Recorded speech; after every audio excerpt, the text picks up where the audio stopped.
В эфире передача «Вместе через беду» 20 лет спустя.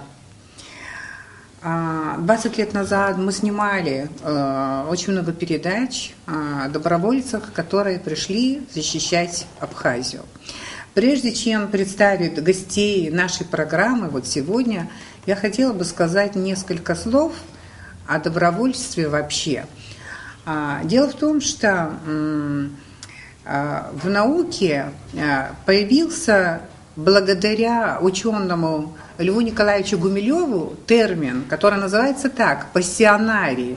Сегодня очень многие люди это слово используют – пассионарий. Я специально посмотрела, как объясняется слово пассионарий, скажем, в интернете, в Википедии, но я потом попытаюсь объяснить все-таки своими словами, как я это понимаю. Пассионарии являются людьми нового склада в популяции и ломают сложившийся уклад жизни, из-за чего вступают в конфликт с обществом. Многие добровольцы, которые приняли решение поехать в Абхазию, защищать Абхазию, возможно, что и со стороны близких, со стороны соседей, в целом общества полного понимания, может быть, и не было. И для меня пассионарий – это человек, у которого степень жертвенности выше, чем инстинкт самосохранения, потому что боится каждый человек, правда же, за свою жизнь.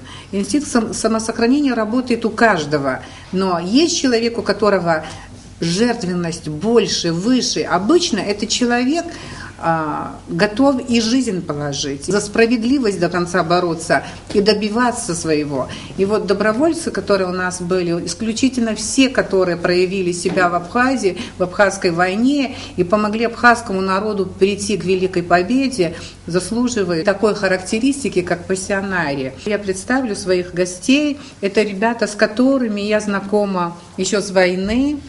Ахмед Гаджиев и Адам Исаев. Оба воевали в известном первом батальоне, в Басаевском батальоне. Этот батальон назывался Первый интернациональный батальон. И мне сегодня хотелось бы, чтобы вы коротко рассказали эту историю. Как он стал интернациональным, кто, кроме чеченцев, воевал вместе с вами в вашем батальоне? Пожалуйста, Ахмед. Все были, русские были ребята, были с Турции добровольцы, с Сирии были ребята. Но в основном абхазы были. Местные абхазы. Турецкие абхазы и местные абхазы. Местные абхазы. Местных много было ребят, кварчельских особенно. С Кварчели там много было, с Восточного фронта. Тимур Жанава, там был начальник штаба, заместитель был Басаева. И вот этот батальон всю войну он провоевал. В этом батальоне очень быстро вы нашли общий язык. Конечно. Абхазы, которые пришли в этот батальон, именно в чеченский батальон, они не пошли в другие подразделения, а пришли вот в чеченский батальон. Вот как вы думаете, почему они пришли и практически какое было их отношение к вам, вот особенно в первое время? Нормальные отношения. Братья были, не имеет значения какой национальности. Даже мы не понимали друг друга, у нас язык разный, понимаете? Языки разные. По-русски не общались, не знали русского языка. Мы на знаках друг друга понимали. Да. Ну вот, кстати, вот вы ехали в Абхазию воевать на стороне абхазов. Скажите, вот вы в это время, вы знали, что абхазы и чеченцы, в принципе, исторически они братья? Конечно. Они братья, потому что они кавказцы, или все-таки были знания о том, что... Раньше тоже воевали за свою независимость на Кавказской войне. Многие связи есть. Во время Первой мировой войны в дикой дивизии были вместе. Абхазский полк был, чеченский полк, ингушский. И вообще когда-то у нас был один общий проязык. И сегодня наши языки вместе составляют одну языковую семью. Но возможно, что не об этом в этот момент думали люди, которые шли, конечно, на эту войну, но люди, даже которые не знали всю эту историю и нашу, общую историю, единую, они знали, что мы братья. Наверное, это самое главное. Да. Когда вы собрались ехать к нам на войну, вот скажем, у вас была семья? Нет. У вас была семья? Да, не было семьи. Я знаю, у вас традиции непростые, очень даже суровые, да? Младшие подчиняются старшим и так далее. Вы спрашивали у своих старших? Ни у кого. В этом вопросе вы ни у кого не спрашивали. Скажите, вот вы уехали, а вот вокруг, что говорили о вас, добровольца? Вот эта среда, из которой вы вышли и ушли, добивать победу и счастье для другого народа, пусть даже братского. Что говорили там ваши родные, соседи, близкие, люди, которые вас знали? Все говорили «молодцы» или как это было? Ну, не все так это нас одобряли. Были такие против. Ну, мы же уехали. Я лично, вот автобус проходил по городу открытыми дверями. Я говорю, куда едете? В Абхазию. Я догнал, запрыгнул и проехал сюда. И никому ничего не сказали. Догнал автобус, запрыгнул и приехал. Не успел. Без документов, без ничего. Адам, как вы поступили? Как бы?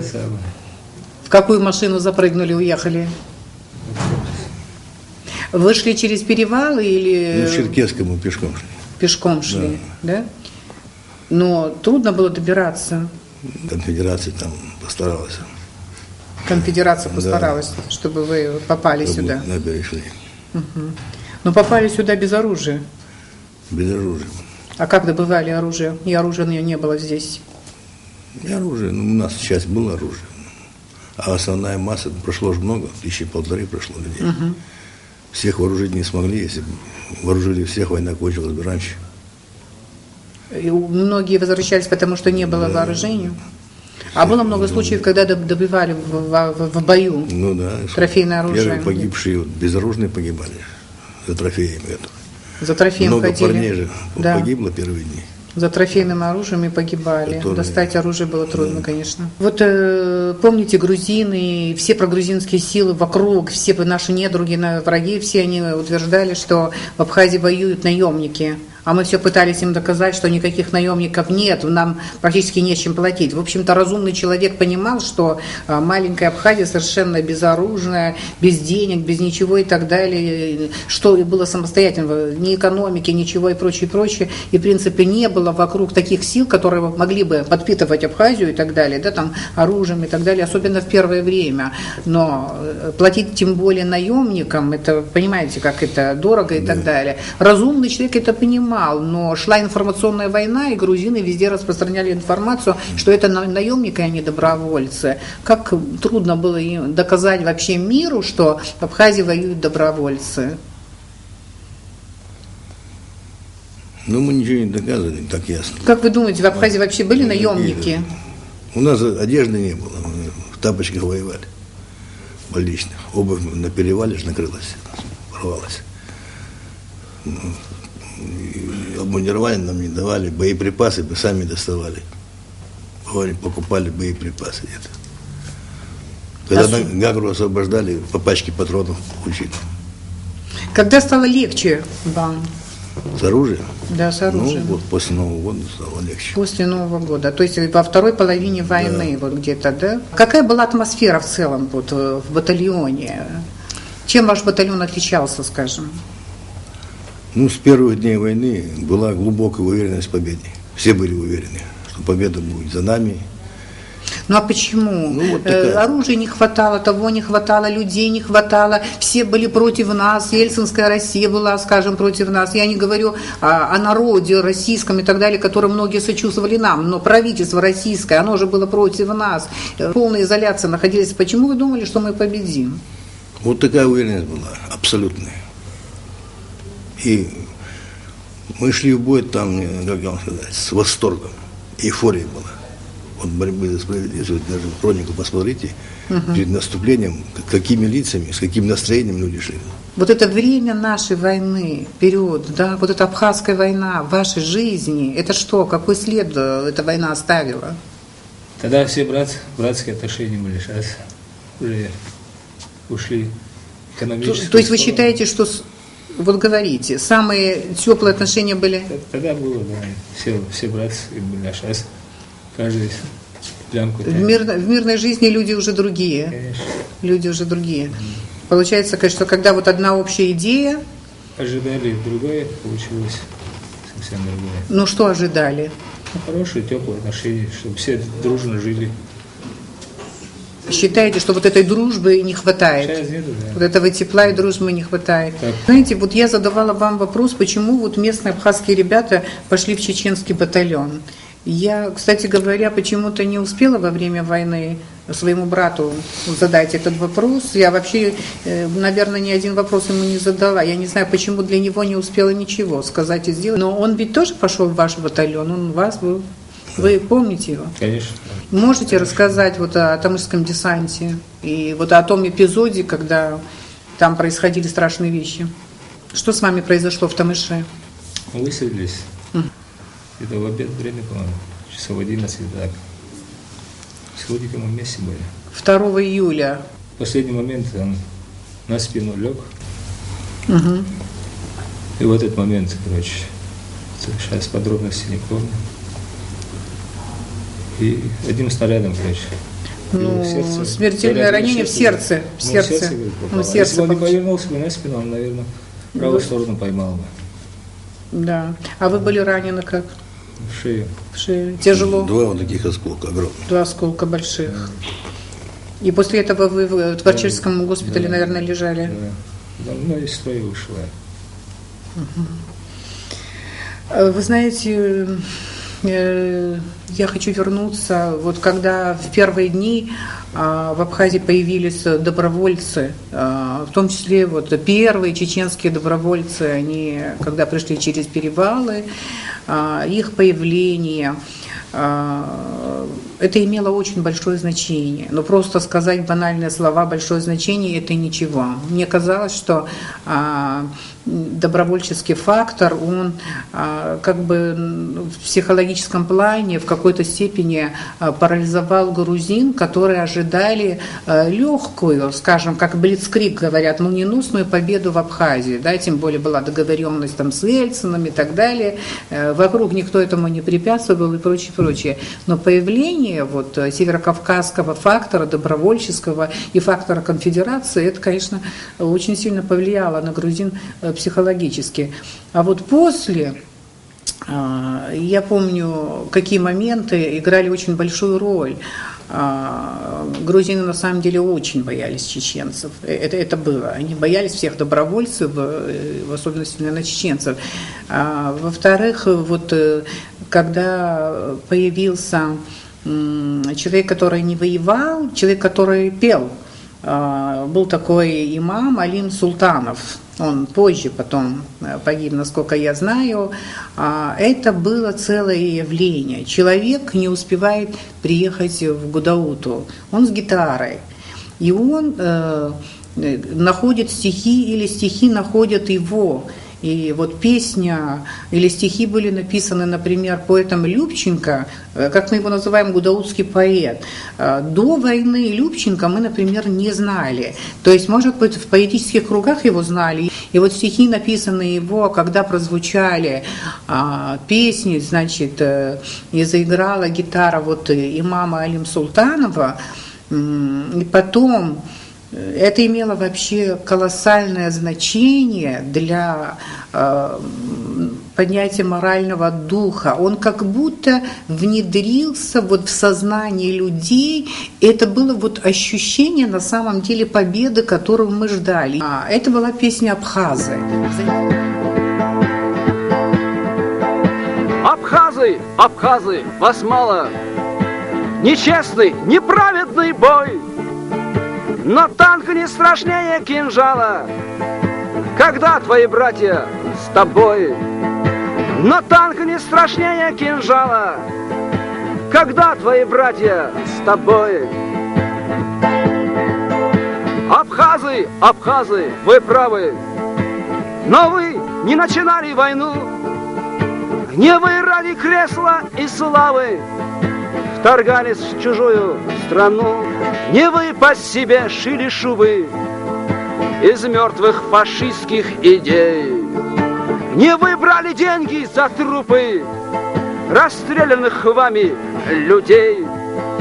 не вы брали деньги за трупы расстрелянных вами людей. Я с вами, ребята, стрелять я могу, как пою, имею на это я право, прошу меня числить в строю. Имею на это я право, прошу меня числить в строю. Абхазы, абхазы, абхазы, свободолюбивый народ, во славу седого Кавказа, вперед, мои братья, вперед! Затем выдающаяся песня, я думаю, что это песня, которая символизирует абхазское добровольчество, вне зависимости от национальности. Это стихи Саши Бардадыма «Над грозным городом», «Раскаты», наверное, вы все знаете. Значит, эту песню, опять же, спел эту песню имам Алим Султанов. Это тоже очень объединяло фронтовых друзей. Над грозным городом раскаты, гуляет буря между скал. Мы заряжаем автоматы и переходим перевал. Помянем тех, кто были с нами, кого судьба не сберегла. Их души тают над горами, как след орлиного крыла. Помянем тех, кто были с нами, кого судьба не сберегла. Их души тают над горами, как след орлиного крыла. Как вы встретили победу? Как? Счастливо. Добились своего, цель достигнута. Но мужчине трудно, наверное, выразить вот эти свои чувства, свои ощущения, которые связаны. Хотя, конечно, именно мужчина, наверное, который главный все-таки, главный фигурант войны, боевых действий и так далее, понимает значение результата, который получен в результате всех этих больших усилий. И как вы поздравляли друг друга? Без слов? Без слов? Но мусульмане не пьют, вы, наверное, не пили, да? Как пили, еще как пили. Вы пили? Конечно. Мусульмане же не пьют. Ну, я пью. Честно скажите, да? А что вы пили? Вот в честь победы. Чачу пили. Да? Чачу пили. Чачу пили. В терапевтических целях. Да, в терапевтических целях, да.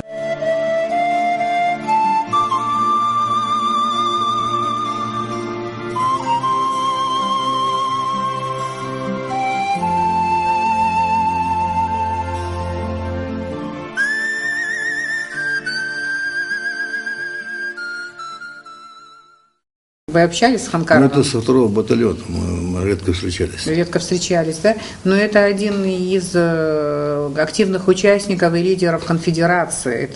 Но он погиб не в Абхазской войне, к сожалению, да, трагически. Он погиб после нашей войны уже в Грозном, но до начала, кстати говоря, чеченской кампании, чеченской войны он погиб в другой совершенно ситуации.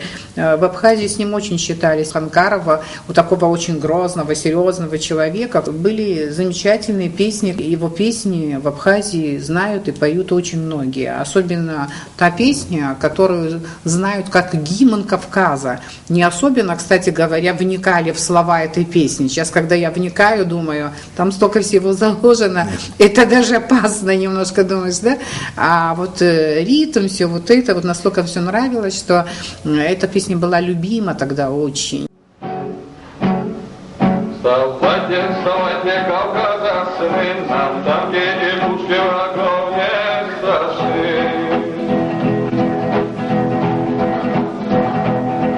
Свободу добудем в бою мы себе и верим, Всевышний поможет в борьбе.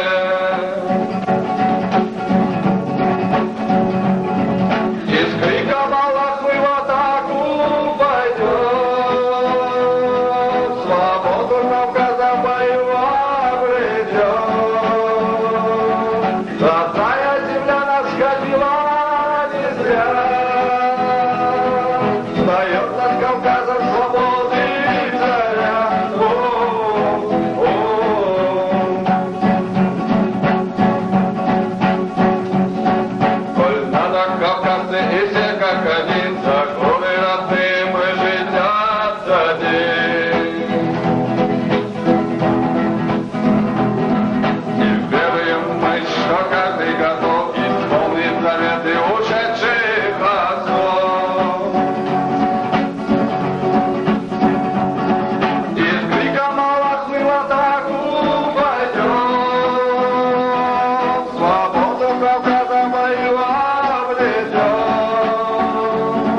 Родная земля нас кормила не зря. Встает над Кавказом свободы заря.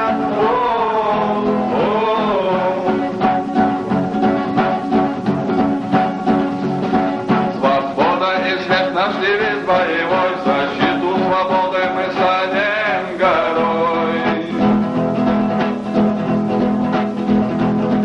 Безжалостно нам цепи раба, и жизнь наша только сплошная борьба.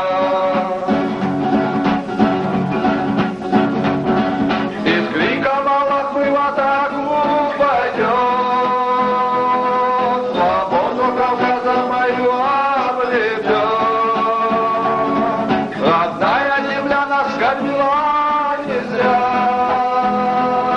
встает над Кавказом свободы заря.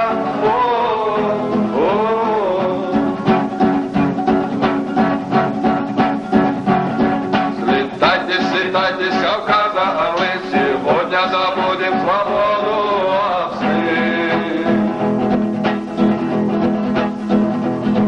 От рабства и смерти спасем мы ее, и в деле докажем мы братство свое. И с криком Аллах мы в атаку пойдем,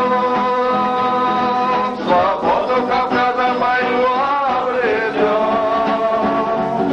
Родная земля нас кормила не зря,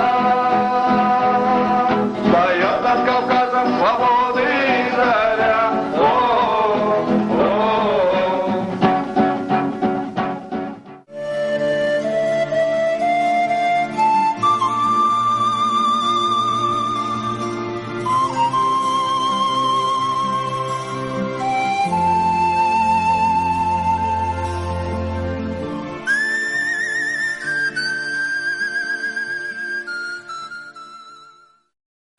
К нам сейчас присоединился новый гость нашей передачи, тоже чеченский доброволец Умар Курмагдамаев, который, насколько я знаю, сейчас живет в Абхазии. Да? Вот. Умар, где вы именно и с кем вы были во время войны? Мы базировались на Золотом берегу. Командиром у нас был Хусейн, Галербеков Хусейн. Фамилия как еще раз? Галербеков. Галербек. Ну, тоже чеченец, да? Да, конечно. Угу, чеченец. Из тех боевых операций, в которых вы принимали участие, которая вам больше всего запомнилась? Ну, это освобождение Сухума. Угу. Освобождение Сухума. То есть оно запомнилось, потому что результат был желаемый, самый желаемый, да? А по тяжести, как вы эту операцию можете характеризовать? Тяжело было? Тяжело было в начале, например, где универсам. Угу. Там было тяжело. Там у нас двое погибли. Это я уже был, когда... Это из вашей роты ребята погибли? Я был уже в Ишерском батальоне, когда мы брали Сухум. Ага, когда вы перешли уже в Ишерский батальон. После перемирия, да. А кто был ваш командир там? Виктор Тванба. Виктор Тванба. Виктор Тванба. Угу. И вот там сейчас какая-то часть военная стоит, танковая. Вели бой, сильный бой был, ожесточенный. И там погиб Даур Зухман, он ишерский. Угу. Он был гранатометчиком. И он все время был на переднем плане.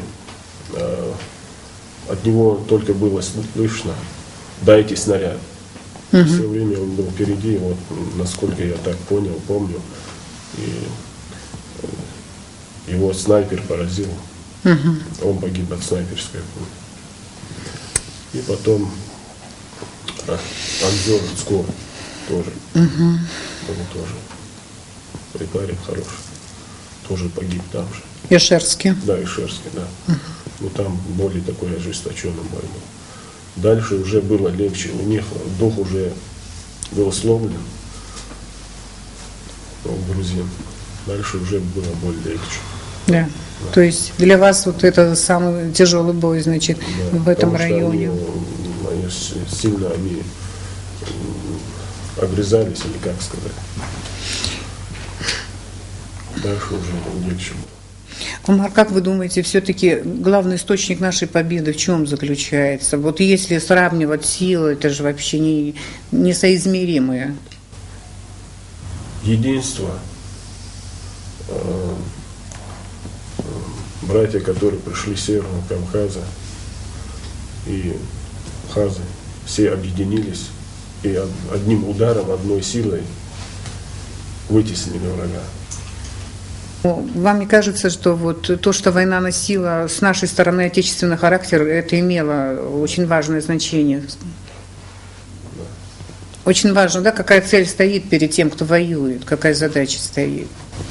Да, конечно, потому что Абхазия – это их историческая родина, и они были уверены в победе, и что братья тоже им придут на помощь, кто-то откликнется.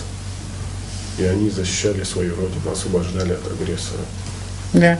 И наконец-то Аллах даровал победу общими усилиями. Еще раз возвращаюсь к проблеме пассионарности, я с ребятами это, обсуждала. На самом деле, когда ты защищаешь свою родину и отступать тебе некуда, конечно, больше жертвенности. Мне кажется, что грузинам этой жертвенности не хватало, потому что они прекрасно понимали, что они воюют не за свою землю, а воюют за чужую землю. Скажите, боевые друзья ваши, которые живы, которые, слава Богу, остались и так далее, у вас сохранились связи, дружба, или как-то жизнь вас всех вот как-то разбросала и редко встречаетесь, видитесь? Мы редко встречаемся, потому что у каждого сейчас свои проблемы, трудности. Да, иногда видимся. Но с чеченцами, с кем я был в батальоне, тут есть тоже ребята, их двое. С ними, конечно, мы увидимся. Остальные уехали. Я не знаю об их судьбе дальнейшей. В эти дни очень много печали, очень много грусти, потому что воспоминаний становится больше, потому что над этим всем ты больше всего думаешь именно, наверное, в это время, хотя, конечно, с этим грузом памяти мы живем все время. Да, конечно, воспоминания. Много людей погибло, без вести пропало. И хотелось бы, чтобы они были сегодня с нами, живые. И вспоминаешь как-то трудно, грустно так.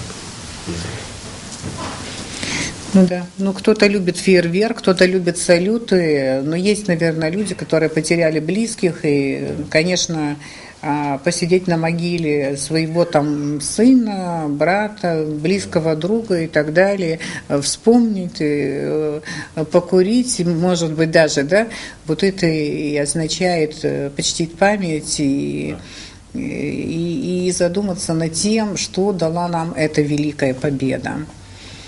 Ваши пожелания? Я поздравляю всех горцев Кавказа с этой победой, с 20-летием победы над грузинским агрессором. Пожелания, счастья, здоровья, долголетия, всех благ, и чтобы абхазский народ, он вернулся к своим обычаям, традициям. И прошу Аллаха, чтобы Он наставил всех на прямой путь. Спасибо большое вам. Спасибо.